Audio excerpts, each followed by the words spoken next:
Alright, mga kasama natin sa kabilang linya na ating komunikasyon, si Police Lieutenant Colonel Jerica Vargas, ang hepe ng ating Kalibo Police Station. With regards dito sa latest update sa bomb threat, no, kung saan na-locate nila itong cellphone na ginamit dito sa pagpapakalat ng ganitong klaseng gawain. Sir, magandang hapon po. Yes po sir, magandang hapon din po. Opo, sir, paano po ninyo na-locate itong subject person po o yung cellphone po na ginamit sa bomb threat po? Yes po. Actually po, bigyan ko na lang din po kayo ng process natin kanina. Kaninang umaga po, around 9 AM, meron ho tayong isinerve na warrant, which is itong warrant po ito is warrant to search, seizure, and examine computer data, which is yung subject po ng warrant natin is itong certain Van Alvin. Opo. 27 years old po, taga Barangay Tagas, Tangalan, Aklan, which is ang target po natin nung warrant na yon para ma-seize is yung isang unit po ng Samsung A02 color black with saka po yung yung cellphone number na indicate din po doon sa warrant natin. But sabi nga po natin, ito po kasi is part ng magiging complaint natin, kumbaga criminal complaint, para maging airtight po yung pagsampa natin ng kaso doon sa bomb threat na mga nangyari diyan sa Kalibo po. So, Yes. nung pumunta po yung team po ninyo doon sa lugar, sir, kumusta po? Ano po ang reaksyon nitong tao po? Well, andun na po yung pagkabigla din nung subject person natin nung sa warrant na sinerve natin. However, yun po yung sabi nga natin is coming from yung warrant po yun is aprobado ng ating court na need nating makuha, ma-seize yung isa sa personal items niya, kumbaga belongings niya, which is yung cellphone na yon at saka yung SIM na nandoon po malalaman natin yung connection o link niya doon sa series of bomb threat na nangyari sa Kalibo. Opo. So pag ang sunod na proseso po nito, sir, ano po ang mangyayari just after po na makuha yun pong cellphone na yun po? Yes sir, bali after po noon nung ma-recover natin, to-turn over natin sa court na nag-issue ng warrant. And then i-turn over further natin, i-request for turnover sa RACO 6 natin, yung Regional Anti-Cybercrime Unit natin, for further examination at saka pagkuha ng mga details na needed po doon to prove na yung phone, yung SIM is the same din po yun sa result na ibinigay ng telcos o yung telecommunication company na nag-coordinate din tayo for the application nung sa WDCD, which is yung warrant to disclose computer data, which is doon nga po tayo nakakuha ng result na kung kanino naka-registered yung ginamit na pag-login nung isang fake, yung isang fake account ba na ginamit for the propagation ng bomb threat dyan sa Kalibo. Opo. So bali ang ano po ang pamamaraan po, sir, nitong suspect sa pagpakalat ng bomb threat po? Yes po, kung matatandaan po natin is via messenger po. Opo. Yung means ng pagpakalat niya. The reason why yung isa sa mga inihanda ho nating criminal complaint na isasampa is yung violation ng PD 1727, which is yung pag-declare po ng unlawful, malicious dissemination or false information and willful making of any threat concerning bombs, explosive, and any similar device or means of destruction at yung pag-impose po ng penalties, which is correlate po ito, connected na ito sa RA 10175, which is yung Cybercrime Prevention Act natin ng 2012, considering na yung mode ng pag-disseminate niya nung bomb threat is using the messenger, which is yung sa social media. So, Opo. yun po yung possible na maipapile nating criminal complaint. And of course, yung unjust vexation in relation din ulit po sa RA 10175. Opo. Ito naman po ay para doon sa mga nagambala niya. Mhm. Yung mga naabala o isa sa mga naapektuhan ng bomb threat. Opo. May mga nagtatanong kanina since sir napanood nila yung video kanina ng mga media doon sa sumunod sa operation ninyo doon sa Tagas-Tangalan. Nakita doon na itong subject person ay hindi pa po arrested ng ating otoridad. Bakit po? Ano po ang paliwanag natin dito, sir? Yes po. The reason kung hindi po siya arestado, hindi po natin, kasi hindi naman po yun na warrant of arrest. Bali Apo. yung warrant pong isinerve natin is warrant to search, seizure, and examine computer data. I see. Opo. WSSACD kumbaga. Bali ang subject po nung warrant na yon ay yung cellphone at saka yung SIM na laman nung cellphone, not totally si subject Yeah. person natin. Kasi nga po, yun yung ginagawa natin para at least ma-preempt and of course makatulong doon sa pag maging airtight kumbaga yung criminal complaint na i-file natin sa prosecutor against dito sa subject person. I see. So parang lumalabas na kapag napatunayan na ito talagang cellphone na ito po na in-applyan ninyo ng ano na yan, natawag sa'yo? Warrant Ay to search, seizure, and examine computer data po. kumbaga magtali doon na yun talaga ang ginamit sa bomb threat, parang ganyan. Yes po, yun po yung natin, yung purpose nung pag-issue o pag-implement ng search na yon kanina sa Barangay Tagas. Opo. Pag Hindi po para arestuhin. Opo. Yes po. Pag nag-positive po sir yung magtali yung number, SIM card, no? Yun na po, doon na tayo magpa-file ng case po, ganun po. Yes, actually po naka-ready na din po yung natin. Actually for filing na din po 'yon. So if ever makaroon ng probable cause yung prosecutor and then may file na 'yon doon, that's the time baka bumaba po yung warrant against po dito. Against dito sa sa person na ito. Opo. Yes po. Sir, For the meantime, opo. yes po. Napakaganda po ng nangyari na ito dahil kumbaga nakita ng mga tao ngayon na talagang seryoso ang ating mga kapulisan pala sa pag-locate ng mga ganitong mga tao na nagpapakalat ng pananakot na may bomba sa ganitong lugar, ganyan, no? Dati kasi nagkaroon ng sunod-sunod na mga ganyan na pangyayari pero sabi ng mga tao, nagsabi parang walang naging aksyon, no? Yes, Hindi nila nakikita, hindi visible yung action. Pero sir, paano po yan na-locate, sir?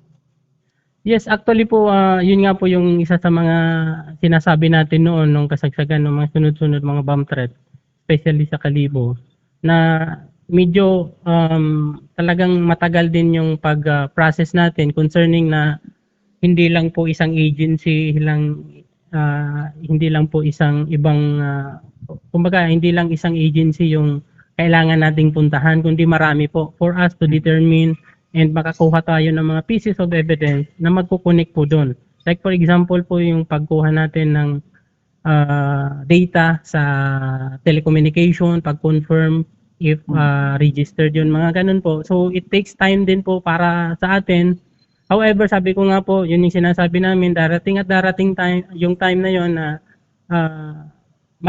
malalaman din namin kung sino yung nasa likod ng mga bomb threat na yun. Which is, yun na po yung isa sa mga result natin ngayon.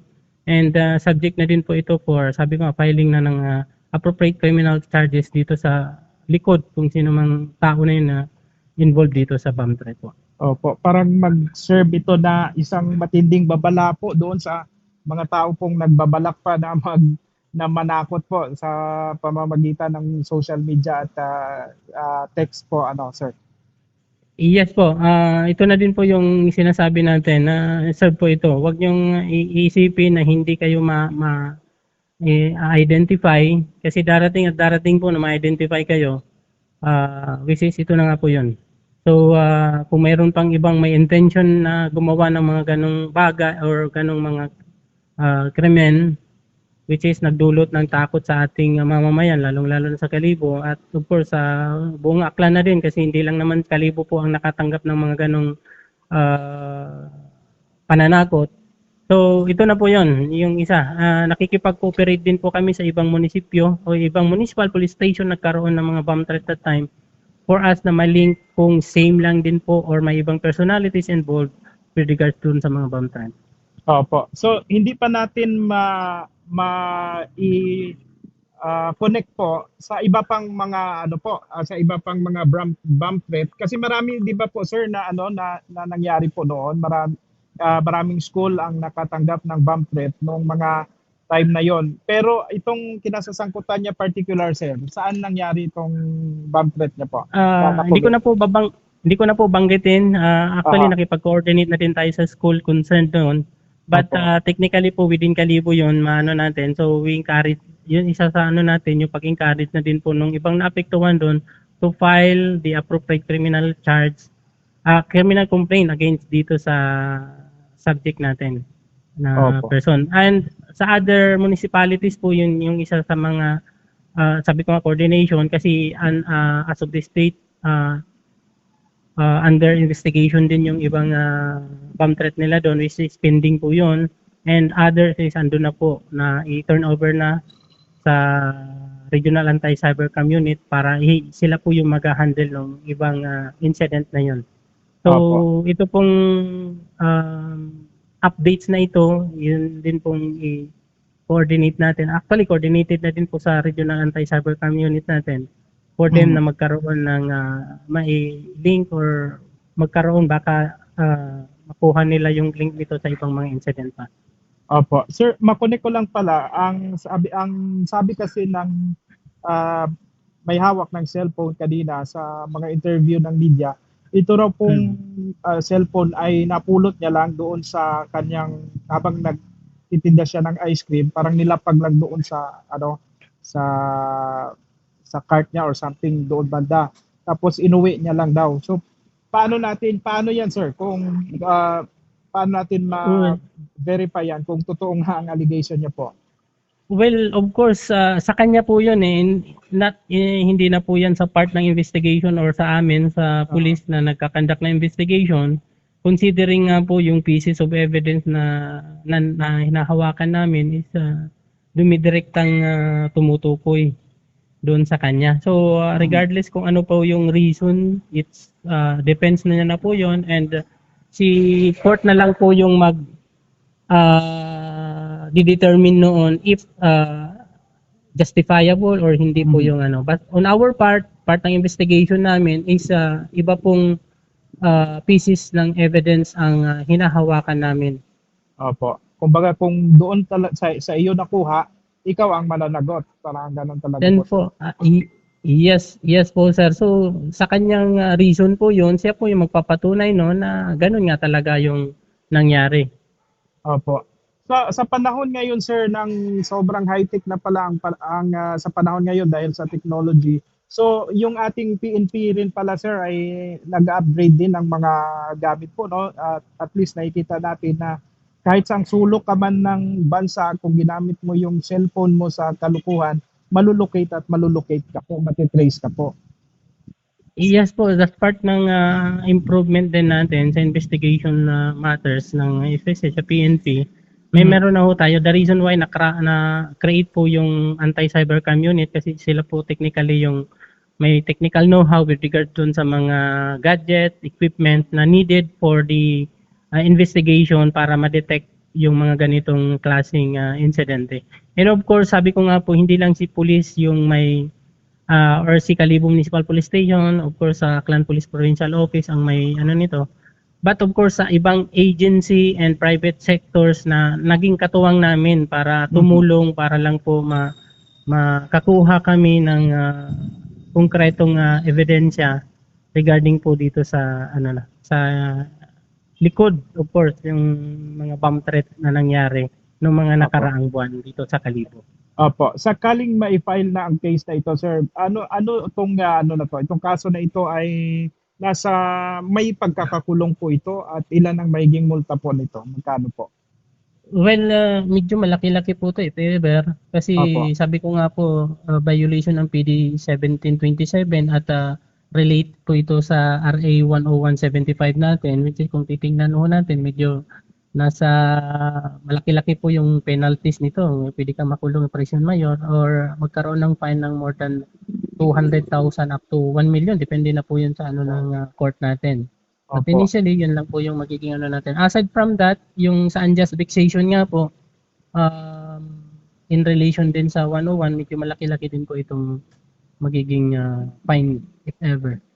Opo. Penalties niya at saka pagkakakulong. Additional na pagkakakulong. If ever mapatunayan. But as of this date po, presumed innocent pa rin po yung subject natin, considering na subject pa po for the filing ng appropriate criminal charge sa kanya.